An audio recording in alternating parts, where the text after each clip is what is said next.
Assalamualaikum warahmatullahi wabarakatuh. Halo kawan-kawan. Oke, kali ini kita akan bahas lagi nih menuju Pilpres 2024. Sebab ada yang menarik kawan-kawan. Kawan-kawan juga sudah melihat aksi Pak Anies tadi kawan-kawan kan, bahwasanya Pak Anies itu berorasi di acara aksi bela Palestina itu di lapangan Merdeka itu di sekitar Monas itu. Dan saya rasa kawan-kawan, orasi Pak Anies betul-betul menggelegar, betul-betul menggugah. Ini semacam eh, calon pemimpin yang sangat komplit itu.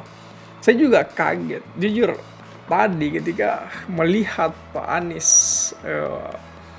berorasi seperti itu menggelegar. Saya kaget karena Pak Anies yang di backgroundnya itu atau yang hadir di depan kita itu kan selalu ramah, kemudian bicaranya santun, sopan sekali, kemudian lembut pembawaannya. Tiba-tiba di acara bela Palestina, Pak Anies ini hadir dengan tampilan yang berbeda. Pak Anies hadir dengan sesuatu yang berbeda itu, sehingga hal ini kemudian saya rasa mengejutkan juga kawan-kawan. Jujur hal-hal semacam ini tentu bukan cuma saya yang terkejut. Pasti kawan-kawan di sini juga terkejut melihat bagaimana kemudian Pak Anies sebegitu komplitnya untuk menjadi pemimpin itu.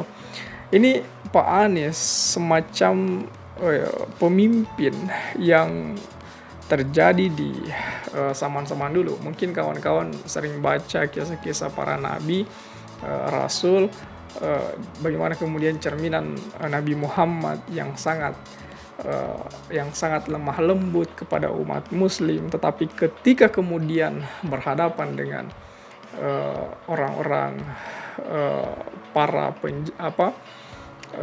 lawannya itu pasti dengan kekuatan dan powerful yang sangat membara.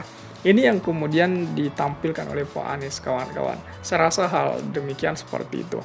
Dan coba kita lihat lebih jauh lagi, sebab dari kubu sebelah menyerang Pak Anies. Mereka juga mengatakan bahwa Pak Anies menunggangi acara tersebut. Padahal capres yang lain juga diundang itu. Coba kita lihat lebih jauh lagi kawan-kawan.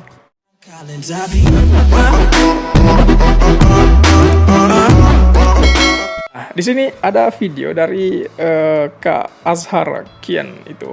Ini menarik juga untuk kita lihat dan saya sudah persiapkan videonya. Coba kita lihat lebih jauh kawan-kawan.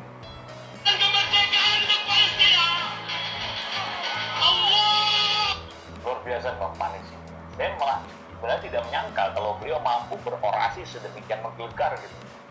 Ya karena kita tahunya Pak Anies ini kan orangnya itu santun, santai gitu, pembawaannya murah senyum.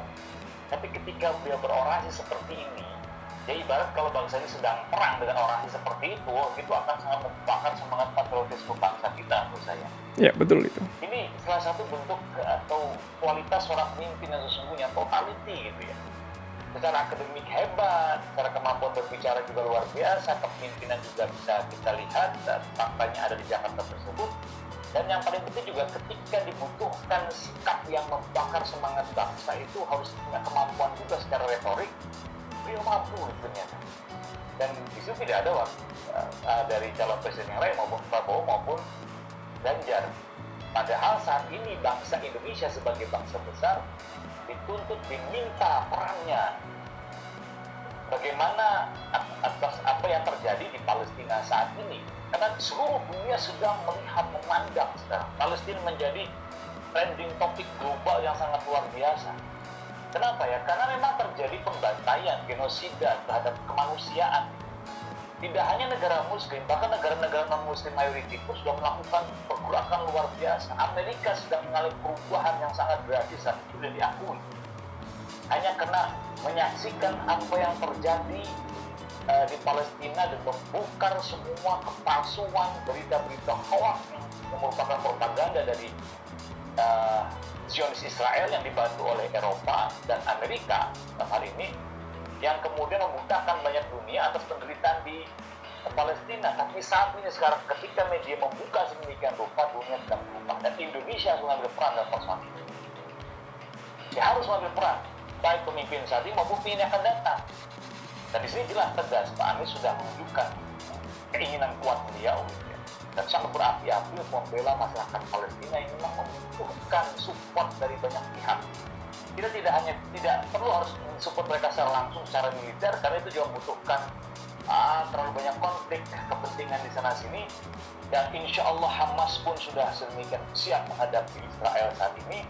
Tapi yang penting adalah support kita, mendukung mereka, yang kemudian bagian dari keseluruhan masyarakat dunia untuk tetap mendukung perjuangan Palestina, sehingga Israel dalam persoalan ini sudah jelas kalah dalam perang media seperti ini. Dan perang ekonomi juga terjadi karena kejadian ini ekonomi Israel mengalami pukulan yang sangat keras.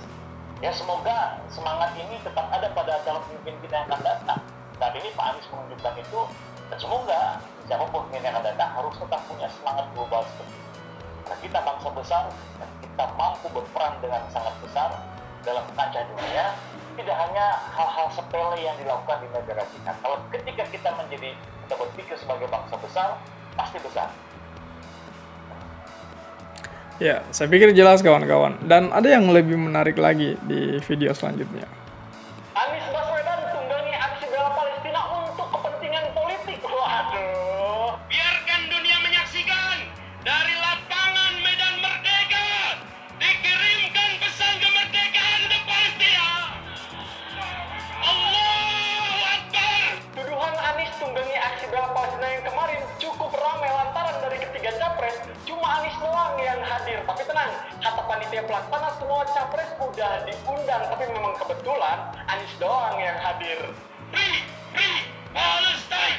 Free Palestine. Kalau semua capres diundang, kenapa nggak pada datang ya? Pada kemana? Kalau ada yang tahu, tulis di kolom komentar. Anies Baswedan.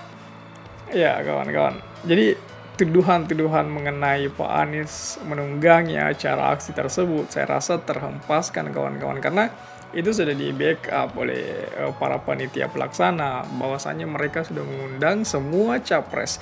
Namun sejauh acara berlangsung hanya Pak Anies yang datang, sehingga wajarlah jikalau Pak Anies betul-betul menonjol di wilayah itu.